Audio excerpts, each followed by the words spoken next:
Всем привет, ребят! Вы на канале Na'Vi Best. С вами Лана, и сегодня я беру интервью у нашего нового четвертого игрока состава Ангел Боя, и он впервые на этом видео покажет свое лицо, а также расскажет немножко фактов из своей биографии и то, почему ребята настолько классно сейчас играют. Приятного просмотра!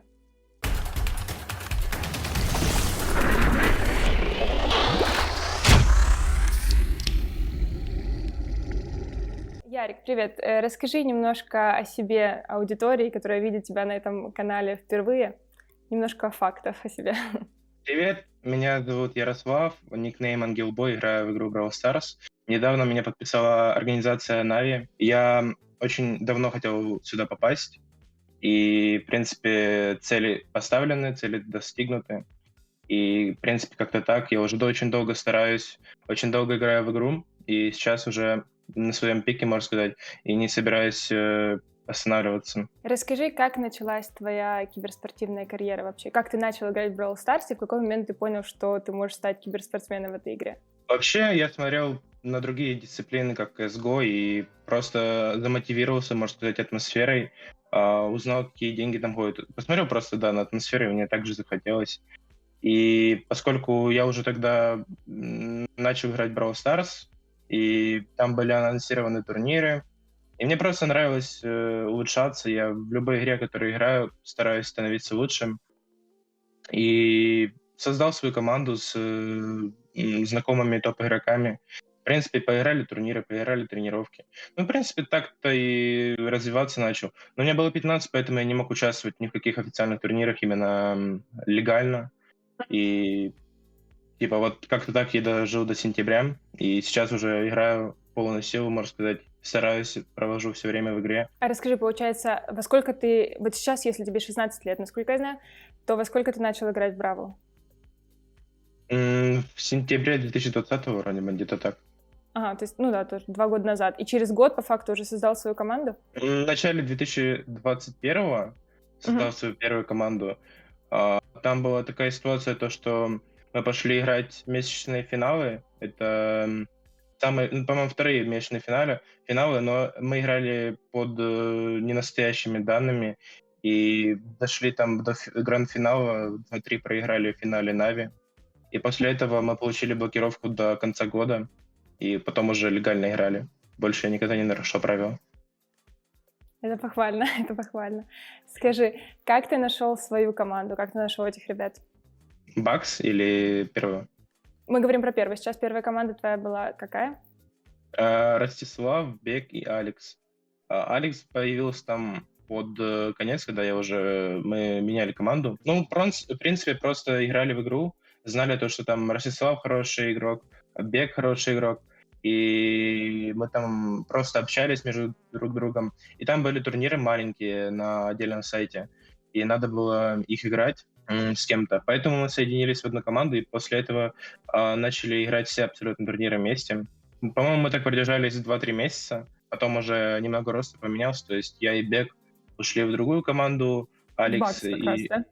Не-не, там другая команда, вот под которой мы играли в фейковыми данными Мгм. туре. Да-да-да. Алекс и Ростик взяли Стопроба и создали команду Genius Gen. Да. Хорошо, а потом как раз ты попал в Бакс, правильно? Я, получается, был в команде с Беком и Светфиром на протяжении полугода. Мы играли турниры, нам не было 16, и просто для опыта, можно сказать, для того, чтобы улучшать свою игру и доказывать, в принципе, то, что вот после 16 мы сможем очень хорошо себя показать. И мы так просидели до, по-моему, сентября, где-то так. И после этого там рост поменялся, то есть Светфир ушел, Бек, у него другие цели на жизнь, он пошел в учебу. Перестал А играть, я да? создал... Ну да, перестал играть. Мы до сих пор общаемся ежедневно почти. И он мне очень хороший друг. А насчет другой команды, я создал команду с Лероем и Селеви, и Виталшарком. И через пару месяцев игры нас подписала организация Бакс, Мгм. и мы в ней проиграли, ну, играли всю зиму, можно сказать. И вот как раз под конец зимы так получилось, то, что мы добрались в месячный финал, и через пару дней их отменяют из-за сложившейся Да-да-да. ситуации. Хорошо, но как ты оказался здесь, в Нави? Кто тебя пригласил и чье это вообще было решение? Ну, вообще, вот после того, как вот закрыли регион, я переехал в Германию, ну, потому что хочу турниры играть, хочу за границей побывать, типа, возможность такая выпала. И за границей просто, да, хочется жить. Вот приехал, получается, и уже вообще возможности играть с русскими игроками нет, потому что Селеви и Лерой русские игроки. Но я, получается, играл турниры, вот там у Нави с Джейсоном были проблемы, потому что он в России живет.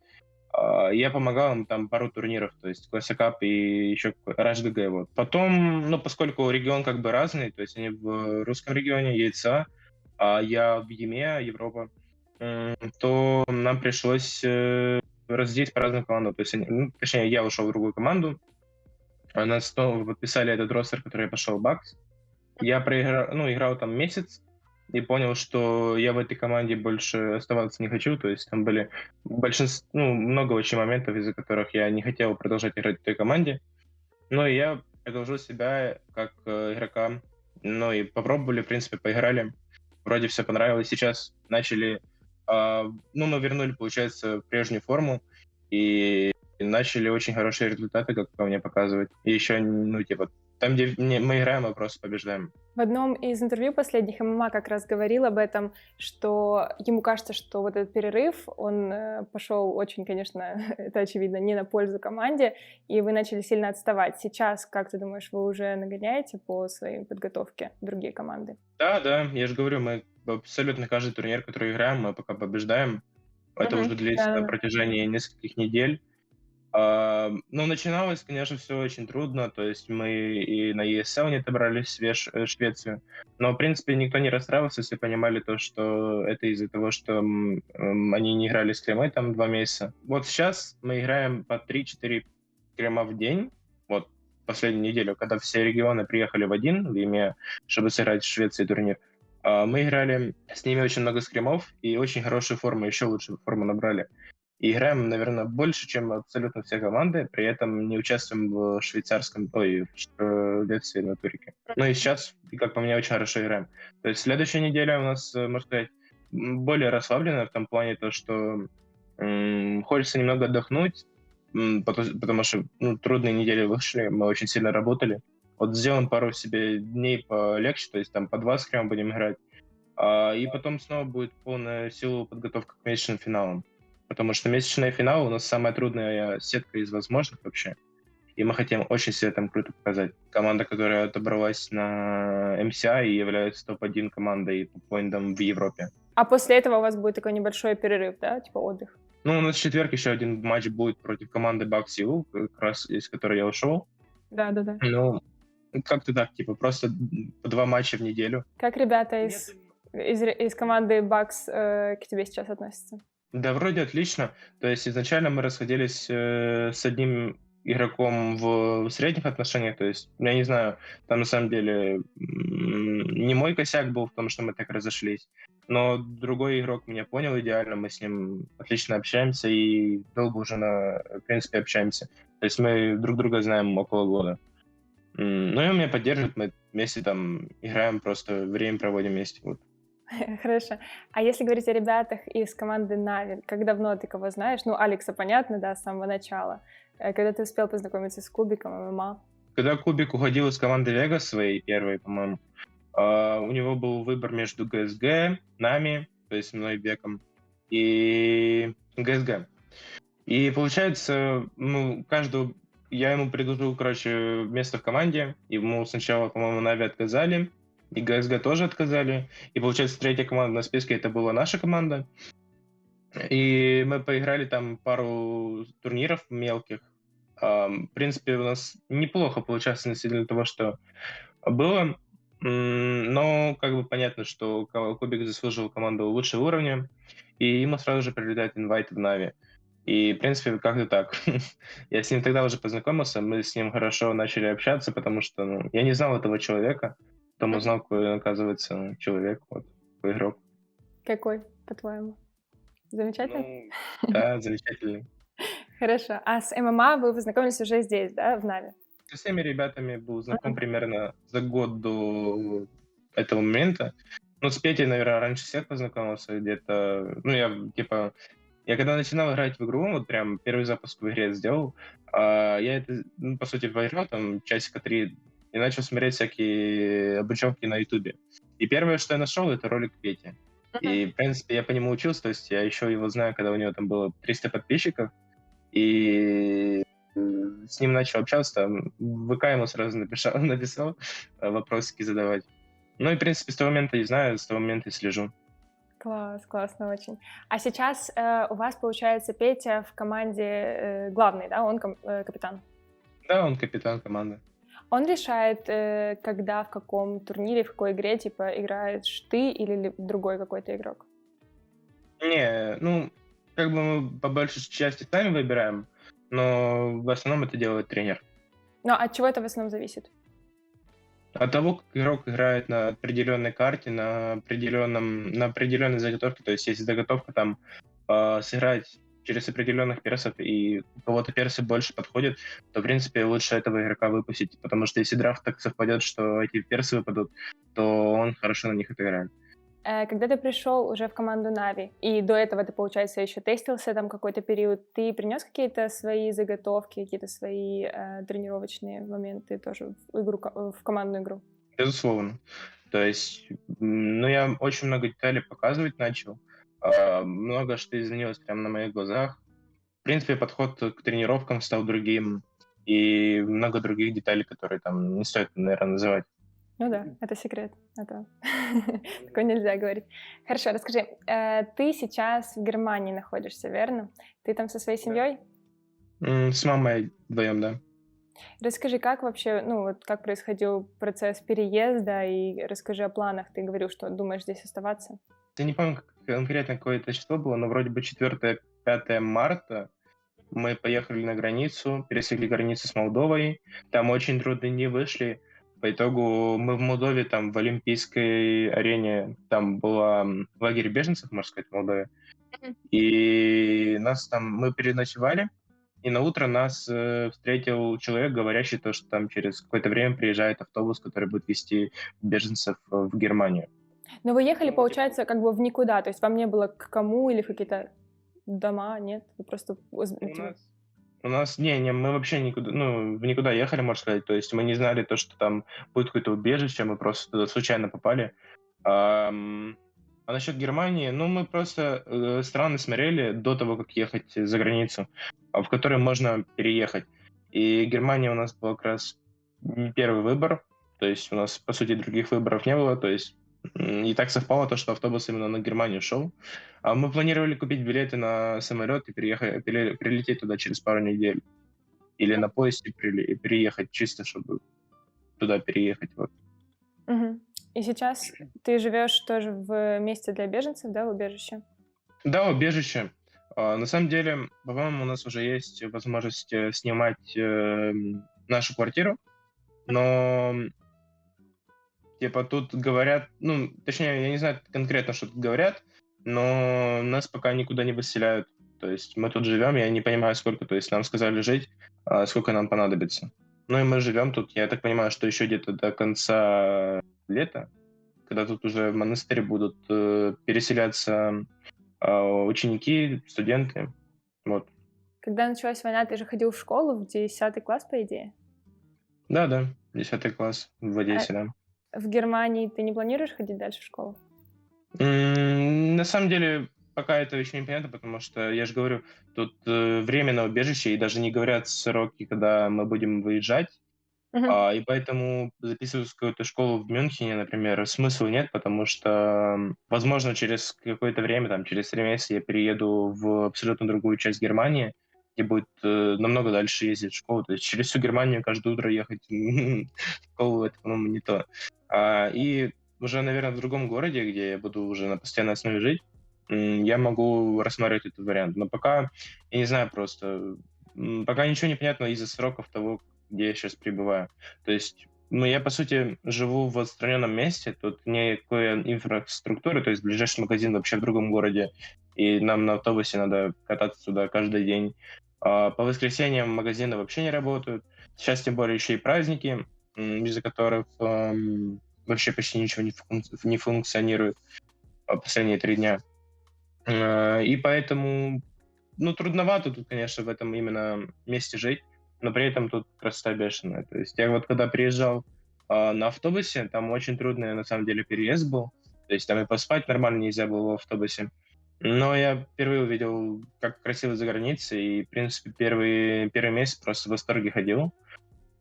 Фотки, с телефон просто с рук не мог убрать из того, что фотку постоянно. Блин, а ты до этого был за границей? Не, вообще 16 лет я жил в одном городе и дальше него никуда не заходил. В Одессе, да? Всегда мечтал. Да. Вообще есть желание вот вернуться в Одессу? Скучаешь там по знакомым, родственникам, которые там остались? На самом деле больше желания остаться тут, чем возвращаться, но при этом есть и плюсы, из-за которых стоит вернуться. И ну, я на самом деле бы предпочел жить в Европе, но при этом ездить в Украину там просто к близким, в родное место, там, где принято считать своим домом. Ну и не знаю, просто мне в Европе намного все больше нравится, но при этом то место просто родное. То есть сейчас я живу в другом месте и понимаю, что там, например, моря нету русскоязычных людей тут почти.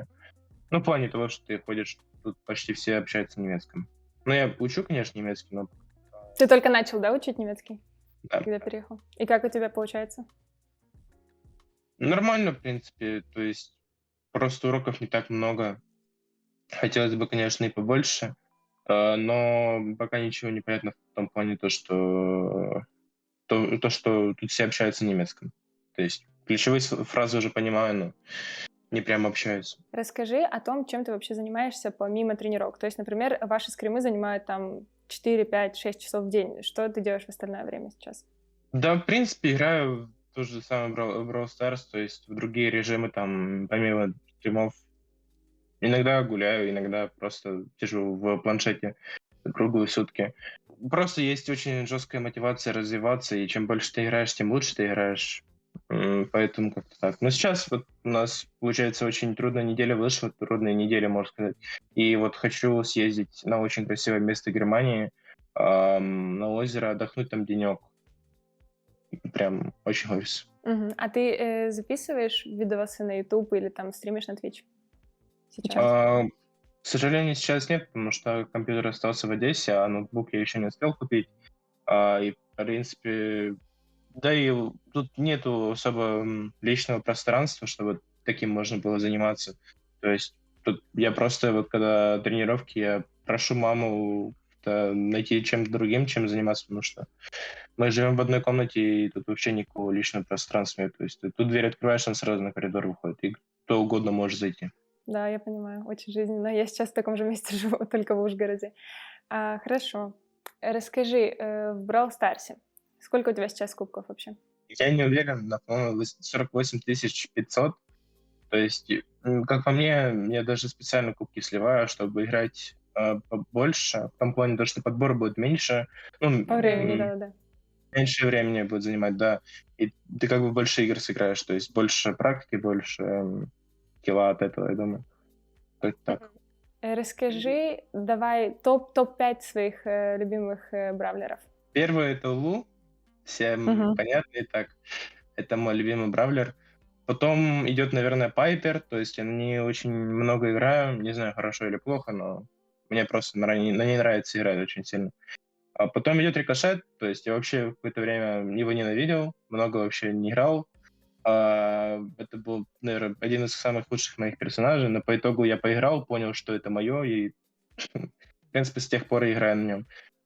Четвертый Пчела, наверное.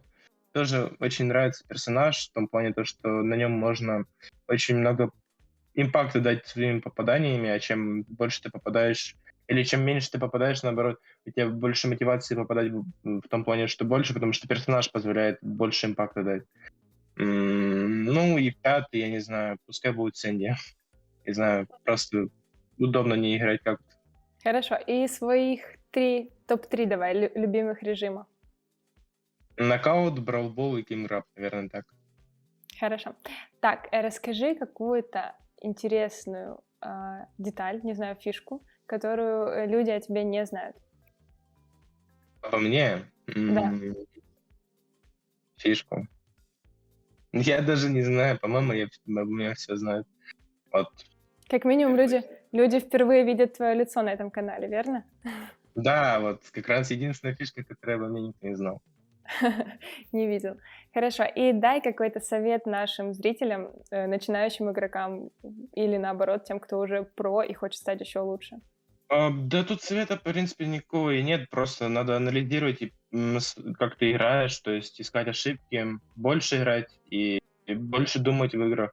То есть чем ты больше думаешь, тем больше ты пользы достаешь из игр, которые ты играешь. То есть можно даже время намного меньше проводить, но получать тот же результат, что и игроки, которые играют там много, но при этом я не знаю, типа, если ты просто будешь очень много играть, то ты 100% чего-то достигнешь. Главное в это верить и стараться, и улучшаться.